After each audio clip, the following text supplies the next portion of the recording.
All right, Mr. Nazario. So, let's go all the way back to square one, okay? I turned around on you at Food Line. I actually came out of Cost Plus, and I came up behind you. I saw you before you turned. And you had no tags displayed. I see it, but per the law, it has to be in the license plate bracket. I understand it's paper, and I understand why it's there. Yes. But at that time, I had no idea. I didn't know that you had a vehicle registration until I approached your car. And at that point, I was too busy dealing with you to deal with the tag. You want me to wipe your eyes? Okay. So, look, all this was going to be was, hey man, I stopped you. You didn't have a tag. You got your driver's license. I'd have ran you, and you'd have been on your way. Okay? What would have been a 2-minute traffic stop turned into all this. As I was telling him, you know, I've pulled over to well-lit areas before, and I've never looked out the window and saw guns blazing immediately. So the reason we did that is because we followed you for 1.5 miles with lights and sirens on, and you didn't pull over. I understand you want to get to a well-lit area, a well-lit area. I get that. But when we follow you that long, look at the climate this day, and against everybody, against us, against y'all. You know what I mean? Yeah. I'm not out to hurt you, and I know you don't want to hurt me. That's not what it's about. What it's about is making sure that everybody goes home at the end of the day. So when you don't stop and you continue to proceed, our suspicions are raised. What's going on in the car? What don't he want us to see? So you pull into here, and if you would have just complied with the simple commands that we were giving you originally, it would have been done and over with. And you would have got back on your car and you'd be gone by now. But you wouldn't get out the car. You wouldn't comply.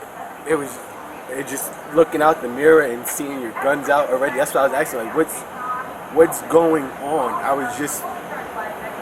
And not to mention you have... just confused. I know you weren't reaching, but not to mention you had a gun at your right leg. You get our perspective, though, on the safety issue for us as well? You get that? Yeah, I do. And that's why I put my hands out and I was just asking, what? And when you put your hands out, they were like this outside the window. How do we know nothing's in your hands? And I was telling you, stick your hands out, stick your hands out, stick your hands out. Then I was having you step out. You wouldn't do any of it. You following what I'm saying? Okay? So this can go one or two ways, okay?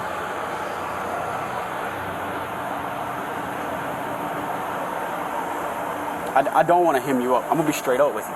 You're a good man. You've made lieutenant in the Army. How hard was that? That wasn't an easy task, was it? No, it wasn't. And what would this do to your career? It would hurt it. And I'm in the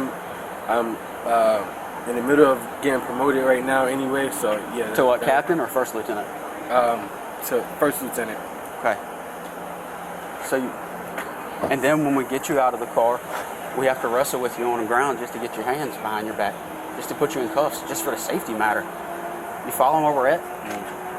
I mean, what would you do if you came across that overseas, you know? If you were infantry and you came across that? You following me? You see where we're coming from? I'm trying to work with you as much as I can. I would have never wanted, like I said, it would have been a simple, you know, hey, I see your tag now, you know, make sure you get it displayed in the proper spot, and you'd have been moving on with your day, and I'd have been moving on with mine. But here we are. How's your eyes doing, Lieutenant? Better. And I keep calling you Lieutenant. I told you I'm a veteran. I respect rank. Okay, I was a corporal in the Marine Corps.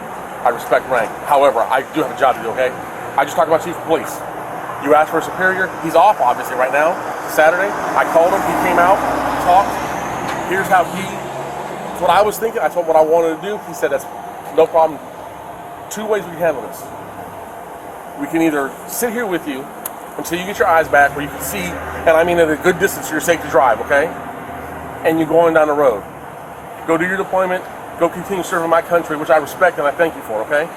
Or we can push the issue, write you tickets for no license plate displayed, and for obstruction of justice. I don't even go that route, because that route makes the Army get involved, and I know how they are. You don't know this. The Army, he'll vouch for it, because he's been in and he's got friends that are legal officers. I know. The military is the only place the military is the only place where double jeopardy exists legally. Because whatever we do to him, the Army can turn around and jam him for the same thing. I don't want to see that happen. You're obviously a second lieutenant. You ain't been in very long. if you plan on making this a career or even 6 years or whatever, it's up to you. I don't care. There's no need getting this on your record. I don't want it on your record. However, it's entirely up to you. If you want to fight it and argue, I mean, and I don't mean that disrespectfully, okay? I mean, you have that right as a citizen. If that's what you want, we'll charge you, have you go to court, notify the command, do all that, or we could take time out of our night, which is not a problem. We're being paid to take care of people, okay? We'll sit here with you, get your eyes back. You and, what's your dog's name? Smoke. Smoke? It's a badass name for a badass dog. You and Smoke can get on down the road, okay? It's entirely up to you. What do you want to do? I got no problem. I'll sit here with you till you get your eyes back and send you on down the road, okay? I don't want to charge you. I will. It's my job. I don't want to. The chief's giving me discretion on how to handle it. He's like, these are the two choices. I said, that's what I was thinking. That's what I want to do. He's like, not a problem.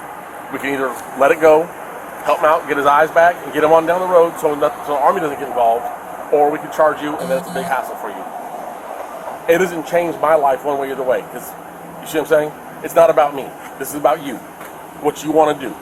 If you want to just chill, let this go, and no charges filed, we'll take the handcuffs off, we'll get you a bottle of water you can drink on, and sit here until you feel comfortable driving. All right? Mm-hmm. Or the other option is we write the summons, discharge you, by then we have no choice. We have to notify your command. And again, I don't have to be an ass. I don't have to be threatening. I say that because that's just the way it is. Okay? I've just talked to my boss. Those are the two choices that he gave me. Personally, as a veteran who served, okay, I did 6 years in the Corps. My wife's a retired sailor. She retired as a EA out of the Navy. Okay? I don't want to see you get jammed up by the Army. Okay? I don't want to see it happen. If you need to spit, just let us know. Go ahead and spit. Because we've both been sprayed, so we know what it's like. It sucks. If you need to spit, go ahead and spit. You're not going to offend us. Okay. All right. What do you want to do, Lieutenant?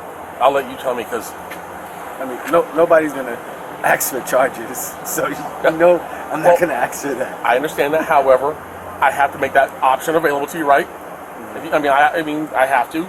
So here's what I want to do. Especially as calm as you've been since everything ended, I want to take the handcuffs off, let you sit here with Smoke. We'll sit here and wait with you.